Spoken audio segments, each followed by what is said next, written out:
ስብራታችን የሚጠግነን እግዚአብሔር፣ ስልጣን የማይመልሰውን ጥያቄ የሚመልሰው እግዚአብሔር፣ ገንዘብ የማይመልሰውን ጥያቄ የሚመልሰው እግዚአብሔር፣ ወገኖቻችን ለጥያቄዎቻችን መልስ ያልሆኑትን ነገር በሕይወታችን ያልተስተካከሉትን ምዕራፎች ቋጠሯችንን የሚፈታው እግዚአብሔር፣ እንቆቅልሻችንን የሚፈታው እግዚአብሔር፣ የተዘበራረቁትን የኑሯችንን ጉዳይ የሚሰበስብልን እግዚአብሔር፣ እንደ ሰው የነገርነውን አይደለም ዝምታን የሚሰማው እግዚአብሔር ዛሬ በዝምታችሁ ውስጥ ያለውን ጩኸት ይስማላችሁ። ለሰው ያልነገራችሁትን ለብቻችሁ የምትጨነቁትን በርዘግታችሁ የምታለቅሱበትን መምኘታችሁን በነባ የምታረሱበትን ጭንቀት በቃሉ ይመልስላችሁ። ከትከሻችሁ ላይ ያለው ያልወረደውን ያጎበጣችሁን ቀና ብላችሁ እንዳትሄዱ የከለከላችሁን ለረጅም ዓመታት በጫንቃችሁ ላይ ያለው ችግር ወደ እግዚአብሔር ቤት እየገሰገሳችሁ ነገር ግን ችግራችሁ ከራሳችሁ ላይ አልተራገፈላችሁ ከነመከራችሁ ያላችሁ መከራችሁን በጥርሳችሁ ነክሳችሁ አንድ ቀን አለው እግዚአብሔር አንድ ቀን ይጎበኘኛል አንድ ቀን ያነሳኛል እያላችሁ በመጠባበቅ ውስጥ ያላችሁ ለጥያቄያችሁ መልስ ነውና እግዚአብሔር ዛሬ መልስ ይስጣችሁ። ማን መልስ ይስጠን? የምንማማርበት የትምህርታችን ርዕስ የምናደርገው የማርቆስ ወንጌል ምዕራፍ 6 ቁጥር 47 ላይ ያለውን መለኮታዊ ሐሳብ በማንሳት ይሆናል። ቃሉ እንዲህ ይላል፣ እርሱ ብቻውን ነበረ ይላል። እስቲ ከኔ ጋር በሉ፣ እርሱ በሉ ብቻውን ነበረ። ማን ይመስላችኋል? ብቻውን ነበር የተባለለት ማን ይመስላችኋል? እስቲ መድኃኔዓለም በሉ። አይሰማም? መድኃኔዓለም በሉ፣ ኢየሱስ በሉ። እንዲህ ነው የሚለው፣ ኢየሱስም ብቻውን ነበረ ይላል። ምን ነበረ? ብቻውን። ይሄ ስም ተራ ስም አይደለም። ከኔ ጋር ናችሁ? ኢየሱስ የሚለው ስም መለኮትና ትስብእት ተዋህደው የተጠሩበት የሥጋዌ ስም ነው። ይሄ ስም ተራሮችን ያንቀጠቀጠ ስም ነው። ይሄ ስም የሲኦልን መሰረት ያናጋ ስም ነው። ይሄ ስም ባህርን እንደ ግንብ ያቆመ ስም ነው። ይሄ ስም ኃይለኛውን አስሮ ምርኮን የበዘበዘ ስም ነው። በዚህ ስም የኔና የናንተ ገዳይ፣ በዚህ ስም የኔና የናንተ ጠላት ዲያብሎስ የታሰረበት ስም ነው። ኢየሱስ ያንተን ስም ሰምቶ ሞት ይደንግጥ። እስቲ ሞት ይደንግጥ በሉ፣ መድኃኔዓለም በሉ። ያንተን ስም ሰምቶ ሞት ይደንግጥ፣ ጠላት ይሰንጠቁ፣ አለማመን ይራቅ፣ ወንጀለኛ ይቸገር፣ ቁጣ ጸጥ ይበል፣ ቅናት ጥቅም አያገኝ። ከተከበረው ስሙ በላይ አማኑኤል ከሚለው ስም በላይ መድኃኔዓለም ከሚለው ስም በላይ ክርስቶስ ከሚለው ስም በላይ ኢየሱስ ከሚለው ስም በላይ ወርቅን የሚወዱ ይነቀሉ። ይሄ ስም ተራ ስም እንዳይመስላችሁ። ከኔ ጋር ናችሁ? ይሄ ስም ክብራችን ነው። ይሄ ስም ሞገሳችን ነው። ግርማ ሞገሳችን ነው። መድኃኔዓለም መታያችን ነው። መድኃኔዓለም መድመቂያችን ነው። መድኃኔዓለም ወገኖቼ፣ በሌሎች ቤት ኢየሱስ ይሰበካል፣ እኛ ቤት ደግሞ ይኖራል። ሌሎች የሚያወሩት ኢየሱስ አላቸው፣ እኛ ደግሞ የምንኖረው ኢየሱስ አለን። ክብር ለመድኃኔዓለም ይሁን። የምንኖረው በሌሎች ስፍራ ስትሄዱ የሚጠሩት ኢየሱስ አለ፣ እኛ ደግሞ የምንበላው ክርስቶስ አለ። ምን የምንለው? ሌሎች ይጠሩታል፣ እዚህ ቤት ግን እንደ ክርስቶስ ይበላል። የሕይወት ምግብ ነው። እዚህ ቤት ክርስቶስ ይጠጣል፣ የሕይወት መጠጥ ነው። እዚህ ቤት ክርስቶስ የሕይወት ልብስ ነው። ልብስ ዘይታንመ ወክዳን ዘይተፈትለ፣ ያልተፈተለው ልብስ፣ የማይቀደደው ልብስ፣ የማያረጀው ልብስ ማን ነው ስሙ? ኧረ አይሰማም። በዚህ ስም የሞት ኃይል ይሻርላችሁ። አሜን አትሉ? የልጅ ምርቃት ብለናል ላመለጠ። በዚህ ስም የሞት ኃይል ይሻርላችሁ። በዚህ ስም መርዝ ያላቸው የጥፋት ኃይላት ሁሉ ይልከሙላችሁ። በዚህ ስም ኃይለኛው ሁሉ ይንበርከክላችሁ። ኃይለኛው የሚንበረከክበት ስም፣ ይሄንን ስም የያዘ ሰው፣ ይሄ ስም የጸና ግንብ ነው። ጠላትን ሳይታገል የሚጥለው አንበሳው ኢየሱስ፣ ሳይታገል የሚጠራው መድኃኔዓለም። ወገኖቼ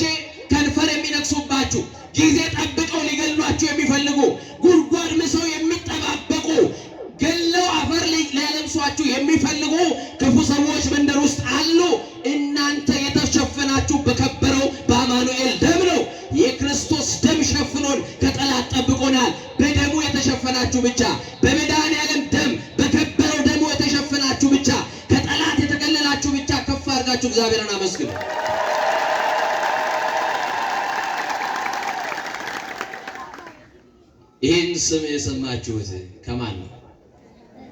ይህን ስም ቀድሞ ኢየሱስ የሚለውን ስም የጠራው ማን? ንገሩኝ። ቅዱስ ገብርኤል ይህንን ስም ከሰማይ ይዞ መጣ አይደል? ለማን ነገራት? ለማን ነገራት? ለድንግል ማርያም። ገብርኤልስ ይህን ስም ከየት አመጣው? ማን የሰጠው ስም ነው ከተባለ እግዚአብሔር አብ። ማን የጠራው? ፊልጵስዩስ መልእክት ምዕራፍ 2 ቁጥር 25 ላይ አብቡ። አባቱ ከስም ሁሉ በላይ የሆነ ስም ሰጠው ይላል። መዳኛ የሆነ ስም፣ ማምለጫ የሆነ ስም፣ ከጠላት የምናመልጥበት ስም፣ የሞት መጋረጃ የተገደለበት ስም፣ የጥል ግድግዳ የፈረሰበት ስም። እረ የመድኃኔዓለም ልጆች ደስ ይበላችሁ። ይሄንን አባት ይሄንን ጌታ ይዘን አምልጠናል። ከኔ ጋር ናችሁ? እንኳን ከዛቱብን ከወረወሩብን ያመለጥነው መድኃኔዓለምን ይዘን ነው። አሁንም ክብር ለስሙ ይሁን። የማርቆስ ወንጌል ምዕራፍ 6 በጣም የሚገርም ብዙ ታሪኮች አሉት። ምዕራፉ የሚጀምረው ከመጥምቁ ዮሐንስ ሰማዕትነት ከመቀበሉ ይጀምርና ዝቅ ብላችሁ ስታዩ የክብር ባለቤት መድኃኔዓለም በመንደር ውስጥ ሲያልፍ መንደራቸውን ለቀው የተከተሉት ብዙ ህዝቦች እንደነበሩት ይናገራል። ቤታችሁን ለቃችሁ ከስራ መጣችሁ ደግሞ ቃሉን ለመስማት መድኃኔዓለምን ናፍቃችሁ የመጣችሁ ሰዎች እንዲሁ አትመለሱ። አማኑኤልን እየተከተሉ ሳያውቁት ብዙ ምዕራፍ ሄዱ። መንደራቸውን ለቀቁ፣ ሰፈራቸውን ተዉ። ምግብ አልበሉም፣ ውሃ አልጠጡም፣ ስንቅ አልያዙም። የማያስርበውን ጌታ እያዩት ረሃባቸው ጠፋላቸው። መድኃኔዓለምን ሲከተሉ ጥማታቸው ተቆረጠላቸው፣ ድካም ሁሉ ተወገደላቸው። የተከተሉት አማኑኤልን ነው። ማንን የተከተሉት? መድኃኔዓለምን። ዝም ብሎ እሱ ይሄዳል፣ ከደቀ መዛሙርቱ ጋር ይከተሉታል፣ ደግሞ ይለምኑታል። ጌታ ሆይ እባክህ ፍቀድልን፣ ቀሚስህን እንድንዳስስ፣ ልብስህን በእጆቻችን እንድንነካ ፍቀድልን እያሉት የታመሙ ሰዎች ለፈውሳቸው ደግሞ ለቤታቸው በረከት ሲሉ የዘመመ ጎጆ ያላቸው በትዳራቸው ሰላም ያጡ ሰዎች፣ ትዳራቸው የደፈረሰባቸው፣ ንግዳቸው ኪሳራ ገጥሞት በተስፋ መቁረጥ ውስጥ የክርስቶስን መምጣት ብቻ ሰምተው ወደ ፊት እየተራመዱ የነበሩ ብቻ ጌታ ሆይ ቀሚስህን እንንካው እባክህ ፍቀድ እያሉት ይከተሉታል። ብዙ ምዕራፍ እንደሄዱ አወቀ። ቀኑ ግን መሸ። አንዳንዴ እንዲገጥማቸዋል ወገኖች፣ የሰማችሁ ነው። ቀኑ ይመሻል፣ ቀኑ ይጨልምባቸዋል። አንዳንዴ ዙሪያው ገደል ይሆንባቸዋል። አንዳንድ ጊዜ የምታውቁት መንገድ ሁሉ ይጠፋቸዋል። አንዳንድ ጊዜ የምትይዙት የምትጨብጡት ሁሉ ግራ ይገባቸዋል። ቀኑ ግን መሸ። ቀኑ ሲጨልም ግን መድኃኔዓለም አብሯቸው ነበረ። እሱ ካለ በኑሮ በረሃ ውስጥ አንፈራ። ማን ካለ ወገኖቼ? ያለው አማኑኤል ነው። የምን ፍርሃት አለ? ጨለማ እኮ አለ፣ ግን ፍርሃት የለም። ፍርሃታቸው የተወገደላቸው አማኑኤል ከነሱ ጋር ነው። ጨለማን ያሳደደው ብርሃን፣ በሱ ዘንድ ጨለማ የሌለበት። በጣም የሚገርም እኮ። ከዛ በኋላ እንደራባቸው አወቀ፣ አዘነላቸው ይላል። አማኑኤል ይዘንልን ወገኖች፣ አዘነላቸው። ብትበላ ባትበላ የሚያዝንልህ ሰው ዳቦ የሚገዛልን ወንድም አታገኝም። ወንድሜ እንጀራ አልበላውም እስቲ ምሳ ጋብዘኝ ብትለው በምሳ የጨከነብህን ማታ ሲፈልግ እናገኘው ድራፍት ይጋብዛል። ዳቦ ያልገዛልን ተርበ እንጀራ የከለከለክ ሰው የምትወርቅበትን አያችሁ፣ የምትጎዱበትን ነገር ዓለም እንደዚህ ናት። እና ክርስቶስ አዘንላቸውና ደቀ መዛሙርቱ እንጀራ ሲፈልጉ አላቸው። ጌታ ምን ፈልጉ? እንጀራ ፈልጉ አላቸው። ጌታ ሆይ በ200 ዲናር ለነዚህ የሚበቃ እንጀራ አለ? ለምን ገዝተን አንመጣም? ለነሱ የሚበቃ አይደለም። እስቲ በእናንተ መካከል ያለውን እንጀራ እዩ። በ200 ዲናር የሚገዛ እንጀራ አይደለም። ከእናንተ መካከል ስንት እንጀራ እንዳላችሁ እዩ ብሎ ጠየቀ። 5 እንጀራና 2 ዓሣ በመካከላችን አለ። ህዝቡ እኮ በጣም ብዙ ነው። የተያዘው እንጀራ ግን 5 ነው ወገኔ። ኑሯችሁ ከልደታ እስከ ኪዳነ ምሕረት ሆኖባችሁ የምታስተዳድሯቸው ልጆች፣ የምታስተምሯቸው ተማሪዎች ልጆቻችሁን እያስተማራችሁ የትምህርት ቤት ክፍያው ሲደርስ የምትሳቀቁ ገና ለገና የቤት ኪራይ የምትከፍሉት ወሩ ገና ሳልኖር ወሩ ደረሰ ብላችሁ በሰቀቀን የምትኖሩ የሚያኖራችሁ እኮ አማኑኤል። ያንተ ደሞዝ ዘመቻ ኑሮ ያውቃል። ያንተ መልፋት ያንተ መውጣት መግባት እኮ አይደለም የሚያኖረን እኮ መድኃኒዓለም ነው። ማን ነው የሚያኖራችሁ? መኖሪያችን ማን ነው? መኖሪያ የዘላለም አምላክ እግዚአብሔር ነው ተብሎ ተጽፏል። የዘላለም አምላክ እግዚአብሔርን ተደግፈን ነው ምን በላው ወተን ምን ገባው። እስቲ ጥያቄ ልጠይቃችሁ። አይናችሁን የምትከድኑት ማንን አምናችሁ? ግዴላችሁ መልሱልኝ። አቤት ማንን አምናችሁ?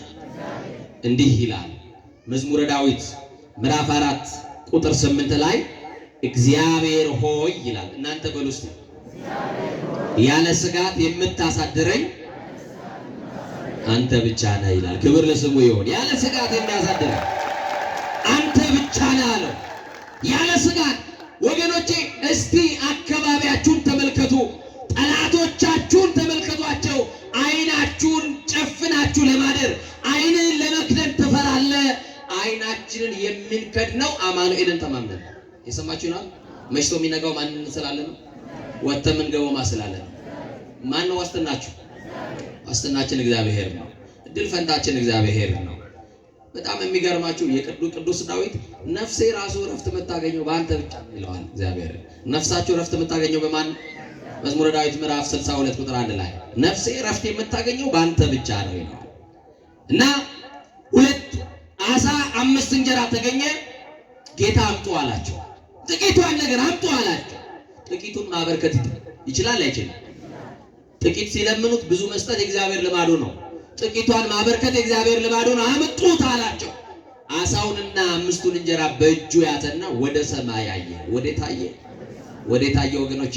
ዛሬ በረከት የምታጡ በረከት ያጣችሁ፣ ስለ በረከት ጉዳይ የምታለቅሱ፣ እንደው እጄ ላይ እኮ ሳንቲ ያገኛለሁ የት እንደሚገባ አላውቅም፣ እጄ ላይ የሚገባው ይበተንብኛል፣ ገንዘብ አገኛለሁ ሰራለሁ የት እንደሚደርስ አላውቅም የምትሉ፣ ገንዘብ ስታገኙ አያያዙን አላወቃችሁበትም። እየሰማችሁኝ ነው? አንድ ሰው ኪሱ 100 ብር ቢኖር ስንት ብር አለ ብዬ በጠይቀው ስንት ብር ነው መልስ መሆን ያለበት? 90 ብር። እስቲ በለው 90 ብር። 100 ሜሱ ነው እንዴ?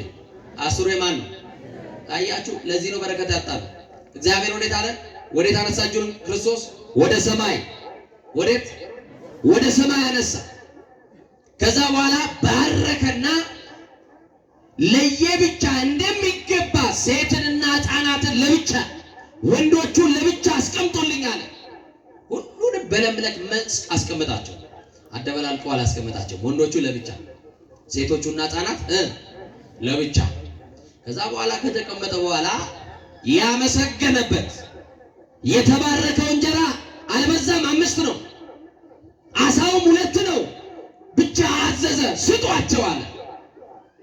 ከዛ በኋላ ደቀ መዛሙርቱ አሳላፊ ሆኑና የተቀመጡትን ሕዝብ ሁሉ መመገብ ጀመሩ። እንደው በየትኛው ሳይንስ ነው 5 እንጀራ እንዴት ነው 5000 ቦታ ሊቆራረስ የሚችለው? ይሄም ማድረግ የሚችለው ባብቻ ነው። ስልጣን ያለው ባብቻ ነው፣ እግዚአብሔር ብቻ። አያችሁ፣ ብዙ ሰብስበን ወላ ያደርሰኝም እንላለን። 5ቱ እንጀራ ለ5000 በልተው የጠገቡበት አማኑኤል ስላለ ነው። ከዛ በኋላ በሉ፣ ጠገቡ። አንድም እንጀራ ተርፎ እንዳይጣል በቅርጫት ሰብስቡ አለ። በልተው ከጠገቡ በኋላ 12 ቅርጫት ተሰበሰበ። ስንት ቅርጫት? እና በጣም የሚገርማችሁ የተቆጠሩት መጽሐፍ የቆጠራቸው በሉ ብሎ የቆጠራቸው ወንዶቹን ብቻ። ለምንድን ነው ሴቶቹ ያልተቆጠሩት? አዳልተውብን ነው እንዳትሉ ደግሞ። እሺ ሴቶቹስ ሕፃናቱስ ለምን አልተቆጠሩም ከተባለ ሴቶቹ እናቶች ከሚበሉት ለልጆቻቸው የሚያበሉት ይበልጣል። እውነት አሰለ። እናት እኮ ምን ትላለች? እሷ በደንብ ሳትጠግብ ልጇ እንዲጠግብላት እኔ እኮ ጠገብኩ፣ ቅድም አላያችሁኝም ልጆች እናንተ ትምህርት ቤት እያላችሁ እኔ በልቻለሁ። አየር አባት ሳትጠግብ ለልጆቿ ታበላለች። እውነት አሰለ። እንዲህ ያሉ እናቶች ልጆችን ለሚያሳድጉ እናቶች እስቲ ክብር ይገባቸዋል። አመስግኑ። እናንተ ምን ታቃጨብጭቡ እንጂ ምን አለባችሁ? ስትወጡ ስትገቡ እያበሳጫችኋቸው እናትን እያበሳጨ እዚህ ብትመጣ ካለ ንስሐ ግባ። የሰማን እናቱን አበሳጭቶ መድኃኒዓለም ጋር መጥቶ ንስሐ መግባት ነው እንጂ እንዲሁ ዝም ብሎ እየተመላለሱ እግዚአብሔር ይቅር ይለኛል ማለት አይቻልም። የሰማችሁ ይኖር እና ሕፃናቱ ስለምን አልተቆጠሩ የሚባል ከሚበሉት የሚፈረፍሩት ምን ይላል ይበልጣል። ስለዚህ በስርዓት የበሉት ወንድሞቼ እናንተ ናቸው ማለት ነው። አበላለማ ማብሏችሁ በደንብ ነው የምትበሉት፣ በደንብ ነው የበሉት ማለት። ስለዚህ ስንት ሰው በላ? ስንት ሰው? 5000 ሰው። ከዛስ በመሸ ጊዜ ደቀ መዛሙርቱ ጌታን ቀድመው ወደ ታንኳይቱ ገቡ ይላል። ወዴት ገቡ? እግዚአብሔር ከሁላችን ጋር አይሁን። አሜን። አይዟችሁ መብራቱ ነው የመጣው አልጠፋም። እግዚአብሔር ከሁላችን ጋር አይሁን። አሜን።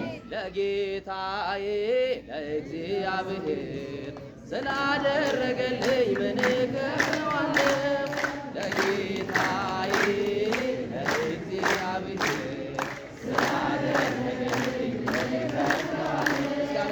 ምስጋና ነው እንጂ ምስጋና ነው እንጂ ሌላ ምን እላለሁ? ምስጋና ነው እንጂ ምስጋና ነው እንጂ ሌላ ምን እላለሁ? ምስጋና ነው እንጂ ሌላ ምን እላለሁ?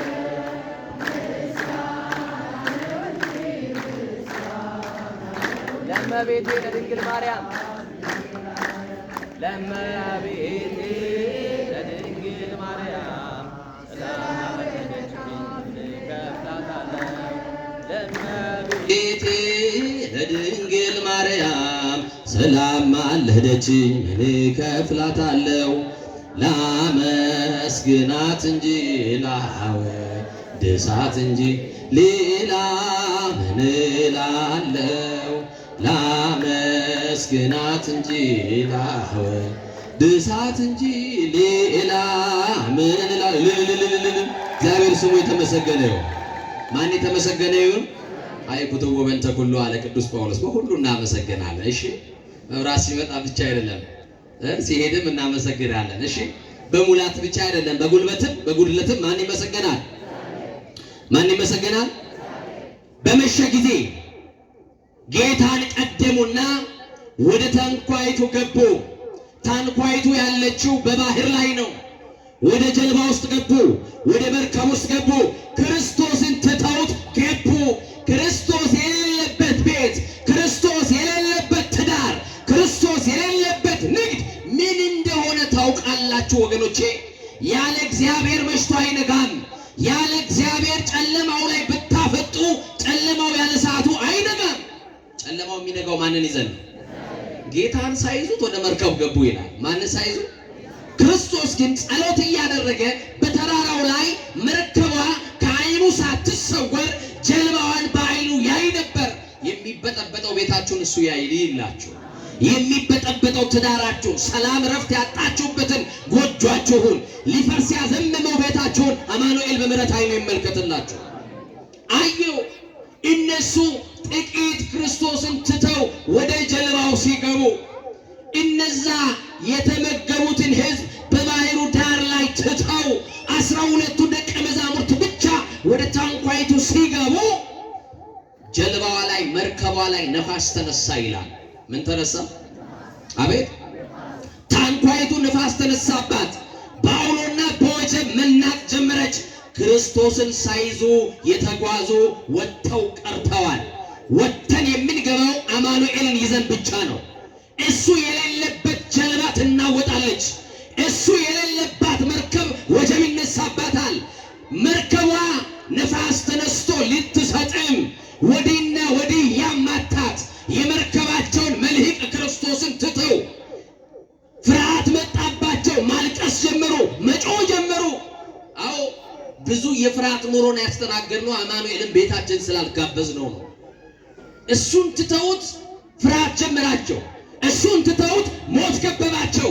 በሞትና የሰማችሁኝ ነው። በመኖርና ባለመኖር መካከል አንድ ምዕራፍ ቀርቷቸው ከሞት ፊት ለፊት ተፋጠው መጮህ ጀመሩ። በቃ ያለን አማራጭ አንዳንድ ጊዜ እንጮሃለን። መርከቧ ልትሰጥም መናወጥ ጀመረች። በደቀ መዛሙርቱና በሞት መካከል አንድ ምዕራፍ ቀርቷል። ሁሉ በፍርሃት ተሞልቷል። መጮህ ጀመሩ። ሞት የከበባት መርከብ ግን በጌታ እይታ ውስጥ ነበረች። በማን እይታ ውስጥ? አሁን ቤታችሁ በማን እንዲታይ ትፈልጋላችሁ? አቤት በእግዚአብሔር። እና ማልቀስ ጀመሩ፣ መጮህ ጀመሩ። መርከቧ መናወጥ ጀመረች። ማዕበሉ እየጨመረ መጣ። መርከቢቱ በወጀብ ስትናወጥ ግን እርሱ ብቻውን በምድር ላይ ነበረ ተብሎ ተጻፈ። ማን ብቻ ነበር? ማ ብቻ ነበረ? ንገሩኛ። በኑሮ ሸለቆ ውስጥ የደረሰልሽ እሱ ብቻ ነው። ስትቸገሪ የደረሰልሽ እሱ ብቻ ነው። ስትታመም አልጋን ጥፎ ያስታመመ እሱ ብቻ ነው። በሐዘንህም ሰዓት መጥቶ እንባ የጠረገልህ እሱ ብቻ ነው። ማን ረዳህ? ማን አገዘህ እዚህ ለመድረስ? የትኛው ቤተሰብ ነው? የትኛው ዘመድ ነው ከጎኔ የቆመልህ? የማያልፉ የማይነጉ ምሽቶችን ከማን ጋር ነው ያሳለፍከው? እሱ ብቻ። እስቲ አማኑኤል ብቻ ደግፏችሁ እዚህ ያደረሳችሁ፣ መድኃኔዓለም ብቻ ጠብቆ እዚህ ያደረሳችሁ አመስግኑት። እሱ ብቻ፣ እሱ ብቻ። እስቲ እናንተ እሱ ብቻ እያላችሁ ገለጦልኝ። ብንታመም መድኃኒታችን፣ ኧረ አይሰማም። ብንቸገር ረዳታችን፣ ብንጨነቅ ሰላማችን፣ ብንታረዝ ልብሳችን፣ ብንጠማ መጠጣችን፣ ከጨለማ ማምለጫችን፣ ቀን ሲጨልም እሱ ብቻ፣ አማኑኤል ብቻ፣ መድኃኔዓለም ብቻ፣ ክርስቶስ ብቻ፣ ኢየሱስ ብቻ። ማንም አልደረሰልንም። ጠብቆ እዚህ ያደረሰን እሱ ብቻ። መርከቡ ውስጥ እነሱ የለበትም። መርከቧ ትናወጣለች። እሱ ብቻውን በምድር ላይ ነበረ። ማ ብቻ? አቤት በጣም የሚገርም እኮ ነው። መርከብ የተባለው ቤታችን ነው። መርከብ የተባለው ትዳራችን ነው። መርከብ የተባለው ንግዳችን ነው። እየነገዳችሁ ትርፍ አልባ ይሆናችሁ፣ እየሰበሰባችሁ የሚበተንባችሁ፣ ቤታችሁ ሰላም ያጣችሁ፣ ትዳራችሁ ውስጥ ፍቅር ያጣችሁ፣ ቤታችሁ ሊፈርስ ጥቂት ቀርቶት ያዘመመባችሁ፣ ክስ ጀምራችሁ በፍርድ ቤት ላይ ያላችሁ፣ ላዘመመው ጎጆአችሁ እሱ ብቻ ነው መፍትያችሁ። ማን ብቻ ይግባ? ማ ብቻ ይግባ? ሴትየዋ ናት አሉ። አንድ ረዳት የላትም፣ ግን ልጅ አላት። ለስሙ ግን ወልዳለች። ልጆቿ ስራ ይዘው ጉልት ቸርችራ ከሰል ሸጣ ያሳደገቻቸውን እናታቸውን ሲያልፍላቸው ረሱ። በደሳሳ ቤት ውስጥ እየኖሩ እኛ እናት ልጆች ደህና ናቸው ሲባል ምን ልጅ አለኝ? የሰማሽ ነው። እኔ ምን ልጅ አለኝ? ዘመድም ወገንም ልጅም አባትም እህትም ወንድምም የኔ ሁሉ ነገር መድኃኔዓለም ብቻ ነው። እስቲ መድኃኔዓለም ብቻ ወይ ምን ልጅ አለኝ? እና አንድ ቀን የእኚህ እናት ቤት በላያቸው ላይ ክረምት መጣና ሊወድቅባቸው ደረሰ። በሰፈር ውስጥ ያሉ ጥቂት መንፈሳዊ ክርስቲያን ልጆች ሲያልፉ ሳይገድሙ ቤተክርስቲያን ደርሰው ሲመለሱ የእኚህን እናት ቤት የሚያዩና የሚያዝኑ በላያቸው ላይ ሳይወድቅ ማድረግ ብንችል ቤት ብንሰራላቸው እኛ ተማሪዎች ነን አቅም የለንም ብለው በእንጨት ድጋፍ አደረጉና ሊወድቅ የነበረውን ጎጆ ያዘመመውን ጎጆ ደገፉላቸው። አማኑኤል ይደግፈን። ደገፉ። ከዛ በኋላ ባዘመመው ሁለት እንጨት ደግፎ በያዘው ቤት ውስጥ እኛ እናት ግን የሚኖሩት ኑሮ የቤተ መንግስት ኑሮ ነው። የምን ኑሮ አልኳችሁ? አንድ ሰው የአበባ ምንጣፍ ላይ ተኝቶ የማያገኘውን እንቅልፍ እኚህ እናት በሰላም ይተኛሉ። በጣም የሚገርማችሁ መኖሪያዋ ማን ቢሆን? አረ መልሱልኝ። አማኑኤል ቢሆን እና አንድ ቀን ከሴትየዋ ቤት አጠገብ በዚህ ጋር በጣም የሚያምር ቪላ ቤት አለ። በዚህኛውም ጎን ጋር እጅግ በጣም የሚያምር ቪላ ቤት አለ። የዚህኛውም ቤት ሀብት ባለጸጋው ሰው የሚጸልየው እንደው የኔን ቤት ውበት እኮ የደበቀው የዚች ቡትቶ ሴትዮ እንደው እግዚአብሔር እንደው የሆነ ነገር አድርጎልኝ እንደው ጠቅልዬ ወደ ራሴ ባስገባኝ ሴትዮ እንደው መች ነው የሚሞቱት እያለ ይጸልያለኝ። ያኛውም እንደዛ ከሌለን የሚፈልገናል እንዴ? ንገሩኝ እንጂ። በነገራችን ላይ ድሃ አይሰማም አይደመጥም። ታውቃላችሁ? የሌለው ሰው እውነት ተናግሮ ይደመጣል? እውነት ቢያወራ እንኳን አይሰማም። ባለጠጎች ፊት ለፊት የተሰበሰቡ ሰዎችን ይዋቸው፣ ታዘቧቸው እስቲ። ባለጠጋው እየዋሸ እውነት ተብሎ ይነገርለታል። አቤት ሲወደስ የማያስቅ ነገር ተነግሮ ሲስቁለት አይታችሁ ታውቃላችሁ? በቃ ላለው ሰው ነው ሰው የሚስቅ። ለሌለውማ ማን ያዳምጦት? ህመሙን ማን ሰምቶት? ችግሩን ማን አዳምጦት? የውስጡን ብሶት ቁጭ ብዬ ላወራ ቢል የኔ ቢጤውም አይሰማውም። እና ይገርማቸዋል። እኚህን እናት ጎረቤት በዚህ ጠላታል፣ በዚህም ያለ ጎረቤት ይጠላታል። የሚወዳት አማኑኤል ግን ያኖራታል። ማን ያኖራታል? በዚህም ጠላት አለብህ፣ በዚህም ጠላት አለብህ። በዚህ ጉድጓድ ተቆፍሯል፣ በዚህ መረብ አለ፣ በዚህ መርዝ ተበጥብጧል፣ በዚህ የሆነ ሴራ አለ። በአራት አቅጣጫ ጠላት ቆሞ የሞት ድግስ ይደግስልሃል። ግን የሚያኖርህ አማኑኤል ሁል ጊዜ በር ላይ ጠብቀው ይፈልገዋል፣ ግን ያስመልጣል አማኑኤል። ይሰማችሁ ነው። እንዲህ ያረገ በጠላት ዘንድ የተቆረጠውን ዘመናችንን እየቀጠለ የሚያኖረን፣ ሊገሉን የሚፈልጉ የሚያቅዱ ሰዎች እየሞቱ፣ የሚያሳድዱ ሰዎች እየተዋረዱ፣ እኛ ያለነው አማኑኤል ላይ ስለተጣበቅን ብቻ። የተደገፍነው መድኃኔዓለምን ነው። ስልጣናችሁን የተደገፋችሁ ልቀቁት። ገንዘባችሁን የተደገፋችሁ ተውት። መደገፍስ አማኑኤልን። አንተስ ምስካዬ አንተ ብሎ ምስካዬ። አዎ መጠጊያ የሚሆን ጌታ መጠጊያ ነው አይደለም? መጠጊያ እና እኚህ እናት ምን ሆኑ መሰላችሁ? አንድ ቀን መሽቶ ሲነጋ የቤታቸው ጣራ ወይንም ደግሞ ቆርቆሮ ከእርጅና ብዛት የተነሳ የተበሳሳ ነውና ተኝተው ቀና ሲሉ ሲነጋ በዛ በተበሳሳው እንትን ውስጥ ጨረር ይገባል፣ የፀሐይ ብርሃን። የኔ ጌታ ሞቴን በሚፈልጉ ጠላት መካከል ከበህ በሰላም አሳደርከኝ ይላሉ። ቅዱስ ዳዊት እንዲህ ይላል፣ በተከበበ ከተማ የሚያስደንቅ ምሕረቱን በእኔ የገለጠ እግዚአብሔር ይመስገን። ማን ይመስገን? እና በጠላት ተከብቤ ነጋልኝ። ጌታ ሆይ አልሞትኩም። ሞቴን የሚፈልጉ አሉ፣ ውርደቴን የሚፈልጉ አሉ።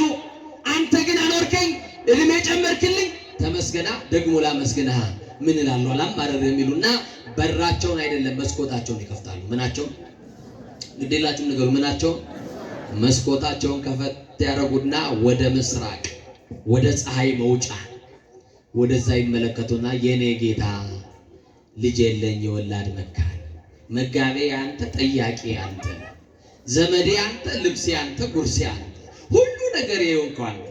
ደግሞ አነጋህልኝ ተመስገን። ደግሞ ማንንም ጠይቆ ቁርስ ያበላኛል? አንተነ መጋቤና የጣዋት ቁርሴን አደራ ይሉታል መድኃኔዓለም። ከዛ በኋላ በሩን መስኮቱን ይዘጉና በሩን ክፍት ሲያደርጉ ልክ በሩ እንደተከፈተ በራቸው ላይ የሆነ ሰው ይመጣል።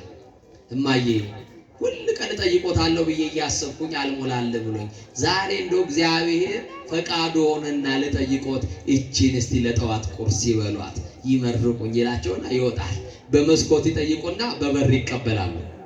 ቤት ጠይቀው በቤት ጠይቀው በትንሿ መስኮት የለመኑት ጌታ በትልቁ በር በረከት ያስገባላቸዋል። እና ምን ይላሉ? አይ የኔ መጋቢ፣ አይ ቸሩ መድኃኔዓለም ተመስገን፣ ፊቴን እንኳን ሳልታጠብ ቁርሴን አዘጋጀልኝ የኔ ጌታ ይሉና ፊታቸውን ታጥበው ጸሎታቸውን ጨርሰው አመስግነው የመጣላቸውን በረከት ይበላሉ። ጎረቤታቸው ደግሞ የማያኖሩ ናቸው ብያቸዋለሁ። እዛ ቤት ደግሞ ስትገቡ የማያስበላ በሽታ አለ። እንኳን ጮማውን ሊቆርጡ ጠጅ ሊጨልጡ ሽሮማ አታስበላ በሽታ አለ። ስንመቀኝ እኮ ሳንበላው ልንሞት ነው። ለሰው ጉድጓድ ስንምስ በምቀኝነት በተንኮል በክፋት ዘመናችን እያለቀ እና ይገርማቸዋል። እኚህ እናት ቤቱ አያቸው አይቀቡም፣ ግን ይወዙ ናቸው። ማን ስላላቸው? ማን ስላላቸው? እግዚአብሔር ስላላቸው። እና ሁል ጊዜ ግራ ይገባቸዋል። ወጥተው አይለምኑም፣ ወጥተው አይሰሩም፣ ግን ይበላሉ፣ ይጠጣሉ። እኚህ ሴትዮ ከየት አምጥተው ነው ይሞታሉ ብለን ስንጠብቅ ጭራሽ እያበቡ፣ ጭራሽ እየፈኩ፣ ጭራሽ እያማረባቸው። ነገሩ ምንድነው? ሚስጥሩ ምንድነው ካላችሁ እሱ ብቻ። ማን ብቻ? ማ ብቻ? የሚያኖራቸው ማ ብቻ? ጠያቂ የለም፣ ልጅ የለም፣ ማ ብቻ? መድኃኔዓለም ብቻ። ከበቂ በላይ ነው አይደለም? እና አንድ ቀን በመስኮት የምትጸልየውን ጸሎት ትሰማና ቆይ እቺን ሴትዮ ላሳፍራት፣ በቃ በመስኮት እየጠየቀች በበር እየተቀበለች ነውና ይሄንን ነገር አዋርዳታለሁ። እሺ አሉና ወዴት ሄዱ? እኚህ እናት በር ላይ ተደበቀች። መሽቶ ነጋ፣ መስኮቱ ተከፈተ። እማዬ እጃቸውን ዘርግተው ወደ ሰማይ መጸለይ ጀመሩ። ጌታዬ ዛሬም ነጋልኝ፣ እድሜ ተቀጠለልኝ፣ ሳይገባኝ የኔ ጌታ አመሰግናለሁ። መድኃኒዓለም ቸሩ መድኃኒዓለም ክብር ላንተ ይሁን መድኃኒዓለም እያሉ ያመሰግኑትና በልማን ዘመድ አለኝ የቀን ውሎ የተለመደውን ቁርሴን ምሳዬን በላምጣ ይሉታል። ማን? መድኃኒዓለም። እና ከዛ በኋላ እንዲህ ሲሉት የጠየቁትን ጥያቄ ሰምታ ነበርና ጎረቤትየው ከቤቷ የሞላ ነገር ነው በፌስታል አምጥታ በሯ ላይ ድብቅ አድርገችና ጉዷል ያለች።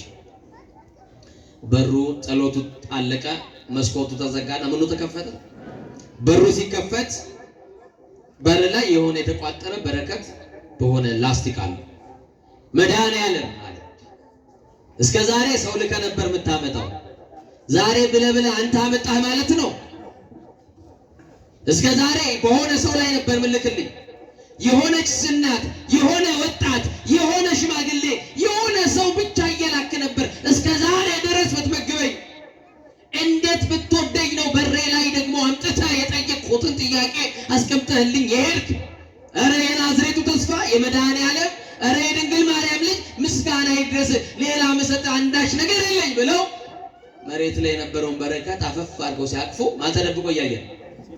ነገሩኛ ጎረቤት። አንቺ ጉደኛ ደግሞ መድኃኒዓለም ሰጠኝ ልትይ ነው? እኔ ነኝ ያስቀመጥኩት፣ አስቀምጪዋለች። ኧረ መድኃኒዓለምን አውቀዋለሁ። እስቲ አውቀዋለሁ በሉ። አታውቁትም? አልደረሰላችሁም? አልመገባችሁም? የሚበላ የሚላስ የጠፋበት የረሃብ ታሪክ ቤታችን ገብቶ ያለፈልን እሱን ይዘን ነው። አንድ ቀን ስሙን ይቸግሮን፣ ሽልንግም እኮ ይቸግራል። እውነት አይደል ወገኖች? አዎ ፓራሴታሞል መግዣ፣ የራስ ምታት ኪኒን መግዣ፣ ያችን እንኳን ሰዎች ነፍገዋችሁ አይከለክለኝም ብላችሁ የምታምሩት ወዳጅ ጋር ሄዳችሁ ብድር ስትጠይቁት ፊት ነስቷችሁ አልቅሳችሁ መታችሁ በባዶ ሆዳችሁ አልቅሳችሁ ያደራችሁባት ሌሊት የለችም? ያ ሁሉ መከራ በማን አለፈ? ሲያሳልፍልን ማ ብቻ ነበር? አብሮን የነበረው ማ ብቻ? እሱ ብቻ፣ መድኃኒዓለም ብቻ፣ መድኃኒዓለም ብቻ። ታዲያ መድኃኒዓለም ሰጠኝ ብለሽ ነው አሁን ኤምፔስታል ያልሽው? አዎ መድኃኒዓለም እኮ ንጉሥ ነው። እስቲ ንጉሥ ነው በሉ። እግዚአብሔር ንጉሡቱን ቅድመ ዓለም ቅዱስ ዳዊት በመዝሙር 73 ቁጥር 12 ላይ ዓለም ሳይፈጠር ንጉሥ ነው።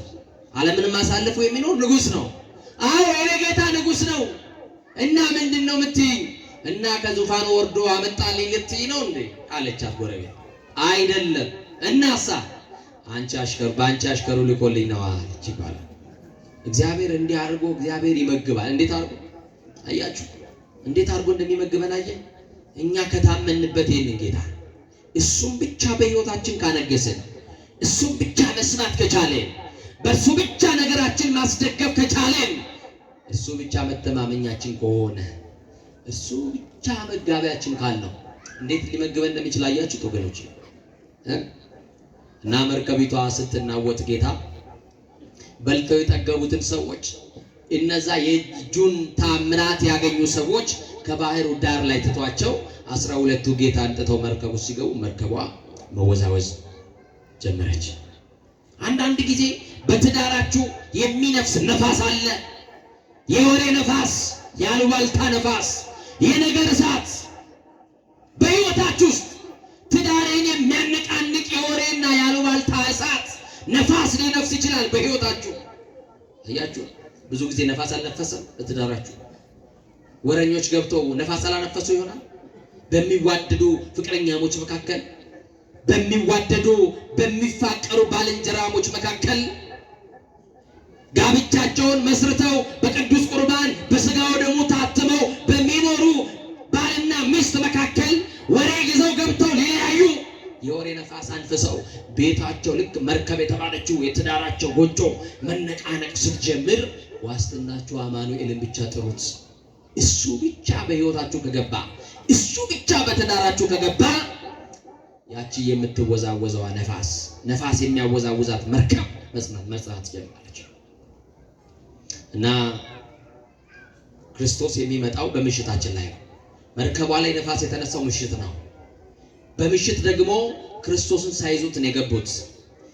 እና በምሽታችን ላይ ምሽት የሌለበት እውነተኛው ፀሐይ ክርስቶስ እንዲመጣልን በፈረሰው ቅጥራችን ላይ ሙሉ ሆኖ ሊቆም የሚችለው አማኑኤል እንዲቆምልን እነሱ መጣራት ጀምሮ እኛም እንድንጣራ እና መጣራት ሲጀምሩ ክርስቶስ የምንትናጠዋን መርከብ አይቶ ባህሩን እንደ የብስ እየረገጠ ወደ መርከቧ መምጣት ጀመረ። ወደ ጎጆአችን መድኃኔዓለም ይምጣልን። ወደ ትዳራችሁ መድኃኔዓለም ይምጣላችሁ። ወደ ንግዳችሁ፣ ወደ ማንነታችሁ መድኃኔዓለም ይምጣላችሁ። ጤና ጎድሏችሁ ወደ መታለቅሱበት ቤታችሁ ጌታ መንፈስ ቅዱስ ይምጣላችሁ። መጣ። ሲመጣ ጀልባ ፈልጎ አይደለም ወደ እነሱ የሄደው፣ ባህሩን እየረገጠ ነፋሳት የሚታዘዙለት። በጣም የሚገርም። ከዛ በኋላ ክርስቶስ ባህሩን እየተረማመደ ሲመጣ ፍርሃት ያዛቸውና ሲጮሁ እንዲህ አላቸው፣ አይዟችሁ እኔ ነኝና አትፍሩ አላቸው። ማንኛል? ፍርሃታቸው የሚጠፋው አማኑኤል ከነሱ ጋር መሆኑን ሲያውቁ ነው። ይሄ ሁሉ ፍርሃት የከበባቸው ክርስቶስን ሳይዙ መርከብ ውስጥ ስለገቡ ነው። እና አይዟችሁ ብሏቸው ዝም አላላቸው። ባህሩንም መገሰጽ ሲችል ወገሰጾሙ ለነፋሳት፣ ነፋሳቱን ሁሉ መገሰጽ የሚቻለው ወደ መርከቢቱ ገባ ይላል። ነፋስ ወደሚያወዛውዛት መርከብ ውስጥ ልትሰጥም ልትሰበር ወደ ቀረበችው መርከብ ውስጥ ገባ ይላል። ኑሯችሁ አደጋ ላይ ካለ ይህንን ጌታ ግባ በሉት። ቤታችሁ ውስጥ ያለው ነገር እንዲስተካከልላችሁ፣ ቤተ ዘመድ ገብቶ ሽማግሌ ገብቶ ያልተስተካከለው ነገራችሁ ላይ መድኃኔዓለም ደግሞ አንተ ግባ በሉት። መርከቧ እንደዛ እየተናወጠች ጌታ ገባ። እሱ ሲገባ የምትናወጠው መርከብ ጸጥ አለች። ምን አለች? መርከቧ ጸጥ አለች። ፍርሃቱን ተወገደላቸው። መድኃኔዓለም ያደረገላቸውን እንዴት ካለ ፍርሃት ውስጥ እንዳዳናቸው፣ እንዴት ካለ ጭንቀት ውስጥ እንዳወጣቸው ተመለከቱ። የማርቆስ ወንጌል በዚሁ ምዕራፍ ላይ የመጨረሻውን ስታነቡ መርከቢቷን ወደ ወደብ ካደረሰ በኋላ የመርከቢቷ ወደባቸው ወይም ደግሞ መልሕቃቸው ክርስቶስ ወደሚደርሱበት ቦታ ካደረሳቸው በኋላ ጸሐፊው እንዲህ ብሎ ይጨርሳል። የዳሰሱት ሁሉ ዳኑ ብሎ ይጨርሳል። እስቲ በሉ የዳሰሱት ሁሉ ምን አሉ? የዳሰሱት ሁሉ ምን አሉ? ቀሚስህን እንድንነካው ፍቀድልን እያሉ ቅድም 5 እንጀራና 2 ዓሣ በልተው ወደ ቤት አልተመለሱም። የኛ ጌታ እንጀራ ብቻ አብልቶ ወደ ቤት አይሸኝም። ውሃ ብቻ ጠጥቶ አይደለም ወደ ቤት የሚሸኘው እግዚአብሔር። የወጡበትን ዓላማ ያውቃል። ለምን ጉዳይ እንደተከተሉት ያውቃል። ዛሬ በዚህ ጉባኤ ውስጥ ምን አስጨንቆሽ እንደመጣሽ መድኃኔዓለም ያውቃል። ጓደኛ ግን አያውቅም። ዛሬ በእንዴት ባለ ጭንቀት ውስጥ እንዴት ባለ መከራ ውስጥ እንዳላችሁ ሰው ያውቅም፣ ግን መድኃኔዓለም ያውቃል። እውነት ሐሰት፣ እውነት ሐሰት። ከሰው የምንደብቀው ምስጢር አለ። ሰው እንዳይሰማብን የምንፈልገው ማውራት የምንፈልገው ከሱና ከሱ ብቻ። እና አንዳንድ ቀን በጣም ጭንቀት ውስጥ ትዋጡና ሌሊቱ አልነጋ አይደላችሁና በጣም በሌሊት ገስግሳችሁ መድኃኔዓለም ጋር ትመጣላችሁ።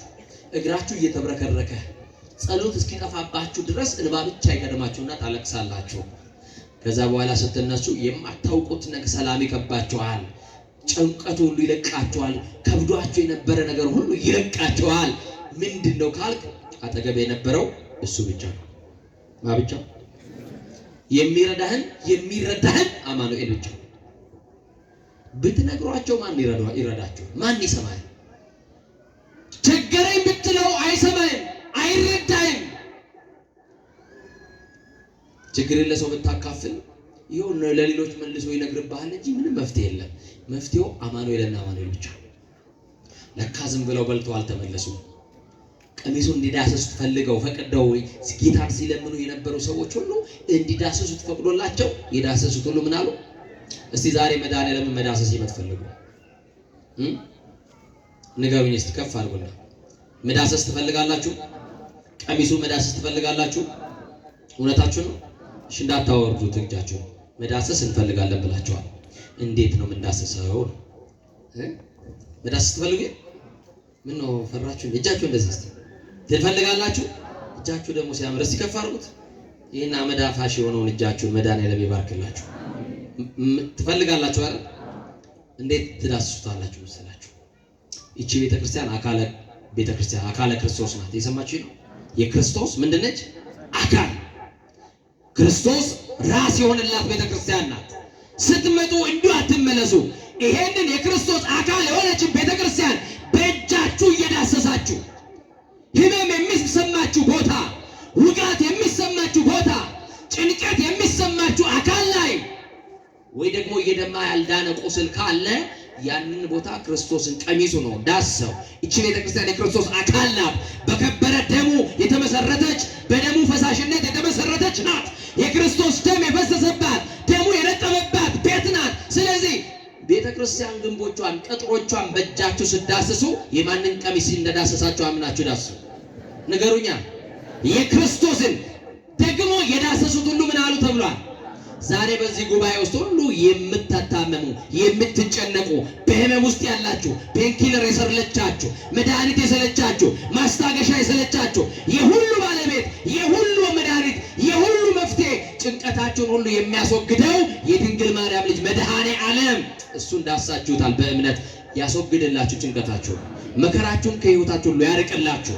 የምትተክዙበትን የምትጨነቁበትን ለብቻችሁ የምትብሰለሰሉበትን ጭንቀት ሁሉ ከመንገዳችሁ ላይ ያስወግድላችሁ። አልወጣውም ያላችሁትን ነገር ሁሉ በዚህ ዘመን መድኃኔዓለምን ይዛችሁ እንድትወጡ መድኃኔዓለምን ይዛችሁ ወደ ከፍታ እንድትሄዱ እሱ ይርዳችሁ። ማንን ይዘን ወገኖች? እሱ ብቻውን ነበር አይደለም። ከዛሬ በኋላ ዘመድ የለኝም እንዳትሉ፣ ከዛሬ በኋላ ጓደኛ የለኝም እንዳትሉ፣ ከዛሬ በኋላ ሰው የለኝም እንዳትሉ፣ ከዛሬ በኋላ በቃ አፍቃሪ የለኝም ወዳጅ የለኝም እንዳትሉ፣ እሱ ብቻ በቂያችን ነው። እውነት ሐሰት? እሱ ብቻ በቂያችን፣ እውነት ሐሰት? ለኑሯችን በቂ ብቻ ሳይሆን ከበቂ በላይ ነው። ክብርና ምስጋና ለመድኃኔዓለም ነው። ከበቂ በላይ ነው። የተወደዳችሁ የልዑል እግዚአብሔር ቤተሰቦች በዚህ በተወደደ ጉባኤ ውስጥ ያላችሁ ዘውትር መጣችሁ የመድኃኔዓለም ቃል የምትሰሙ ትላንትና አዳማ ላይ በነበረኝ ጉባኤ 30 ምዕመናን እጃቸውን አውጥተው ንስሐ መግባት እንፈልጋለን አሉ። የማገለግለው ክርስቶስ ምስክር ይሁን፣ ለማጋነን አይደለም። በዋሽ አማኑኤል ያውቀዋል። የሰማችሁኝ ነው። በአዳማ አቡነ ገብረ መንፈስ ቅዱስ ቤተክርስቲያን ይኸው ሚዲያ አለ። 30 ሰዎች በአጀንዳ ኃይል ተመዝግበዋል። ስንት ሰዎች? እኔና እናንተ ለመታየት አይደለም የመጣ ነው። እስቲ የመዳን ቀን ዛሬ ነው በሉ። ያው መቼ ነው? አሁን በሉኛ።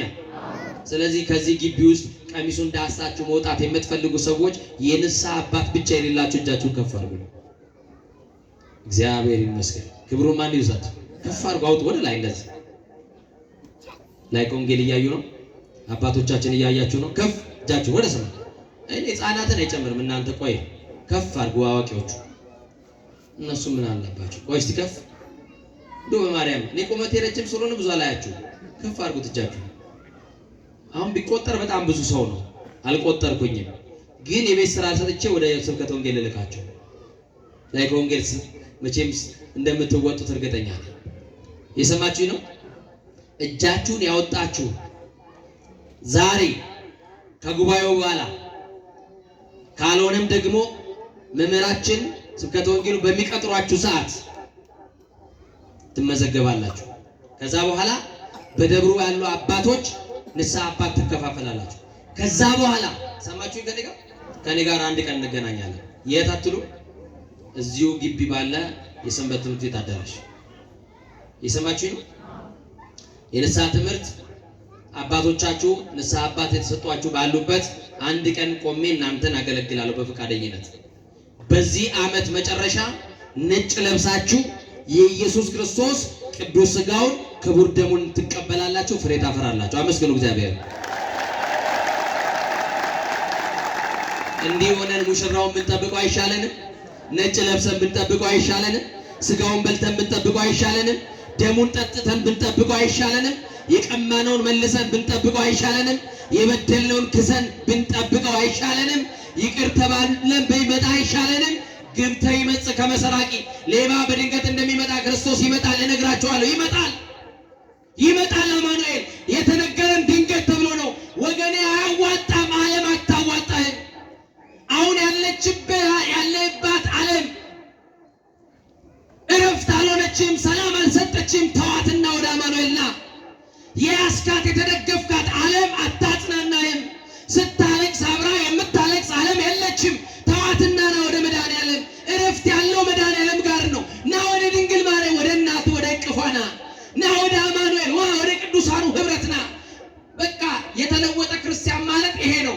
እናንተ እጃችሁን ያወጣችሁ ብቻ ሳይሆን ደግሞ ሌላም ያላወጣችሁት ደግሞ ሌላ ንስሐ የሚገቡትን ጨምራችሁ በዚህ ዓመት ውስጥ ብቻ በዚህ ወር ውስጥ የሰማችሁ ነው አይደል?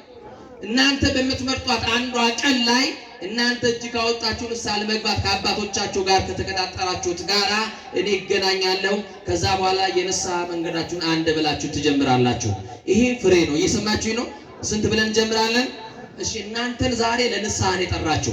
እናንተ ዛሬ እጃችሁን ያወጣችሁ ክርስቶስ ሊያድናችሁ ነው። ዛሬ ሊፈውሳችሁ ወዷችሁ ነው የጠራው። ዛሬ ከዓለም ጋር ያላችሁ ሰንሰለቱ ተቆርጦላችሁ ከዓለም ጋር የነበራችሁ ውል ሁሉ ስምምነት ፈርሶላችሁ የጥል ግድግዳ መጋረጃው ከክርስቶስ ህብረት ጋር አልደምር ያለ ክርስቶስን አላሳይ ብሎ የሸፈነ መጋረጃ ተገልጧል። አማኑኤልን አግኝታችሁታል። ከዛሬ በኋላ ኑሯችን ከሱና ከሱ ጋር ብቻ ይሆናል። አማኑኤልን ይዘን ወደፊት እንራመዳለን። ኑሯችን ደግሞ በሱ ይስተካከላል። አመስግኑት ከፍ አድርጋችሁ እግዚአብሔር። እሱን ይዘን እንቀጥላለን። ማንን ይዘን? ስለዚህ አደራችሁን በመጨረሻ መታችሁ በአጀንዳ ላይ መታችሁ ክቡር ላይ ከወንጌል መምህር ፍሬው አሉ ይመዘግባሉ። ሌሎች አባቶች ስብከተ ወንጌሎች አሉ ትመዘገባላችሁ። ቀጠሮ በሚሰጧችሁ ሰዓት እነሱ ይደውላሉ፣ እኔ እመጣለሁ። እየሰማችሁን አይደል? ከዛ የንስሐ ትምህርት አንድ ቀን እናስተምራለን። ደግሞ የመጨረሻው ጊዜ ደግሞ ነጩን ለብሳችሁ አብረን ማን ቢፈቅድ ማን ቢረዳን እግዚአብሔር ከረዳን እናንተ ነጭ ለብሳችሁ እኛም ነጭ ለብሰን አብረን ክርስቶስ ስጋውና ደሙን በልተን ሰማያዊ አቤት አቤት አቤት አስቡት። በልበ ህሊናችሁ አስቡት። ትዳር ይዛችሁ ልጅ ወልዳችሁ ለቅዱስ ቁርባን ያልመጣችሁ አስቡበት። ትዳር ይዛችሁ ያላችሁ 4-5 ልጆች ወልዳችሁ ለቁርባን ያልበቃችሁ እያስቸገራችሁ ያላችሁት ወንዶቹ ከሆናችሁ ተስተካከሉ። እየሰማችሁ ነው አይደል? እንዲህ አድርገን መንግስቱ እንድንወርስ ሥላሴ ይርዳን። ከፍ አድርጋችሁ በማይቋረጥ ምስጋና ለሥላሴ ልዩ ሶስት አብ ወልድ መንፈስ ቅዱስ ምስጋና ይድረሰው። በንስሐ የጠራን ወደ ቤቱ የሰበሰበን እሱ ነው። አማኑኤል ከስብራታችን የጠገነን ልጆቹ ያደረገን ጠፍተን የፈለገን ከተቅበዘበዝንበት ከዓለም የጠራን አማኑኤል ክብር ለስሙ ይሁን። መድኃኔ ዓለም ክብር ለስሙ ይሁን። ኢየሱስ ክርስቶስ ክብር ለስሙ ይሁን። አልፋና ኦሜጋ ለሆነው ለስሙ ለዘላለማዊ ስሙ ለሚመለከው ለክርስቶስ ለሚመሰገነው ለክርስቶስ የማይቋረጥ ምስጋና ለእናቱ ለድንግል ማርያም ክብር ይሁንላት። ለቅዱሳን ሁሉ ክብር ይሁንላቸው። አመስግኑ እግዚአብሔር። አስተማረን፣ ለመከረን፣ ለገሰጸን ለአባቶቻችን አምላክ ለእስራኤል ቅዱስ ክብርና ምስጋና ለእርሱ ይሁን። ክቡር መምህራችን ቆሞስ መላከ ኤዶም አባ ሕርያቆስ ቃለ ሕይወት ያሰማልን።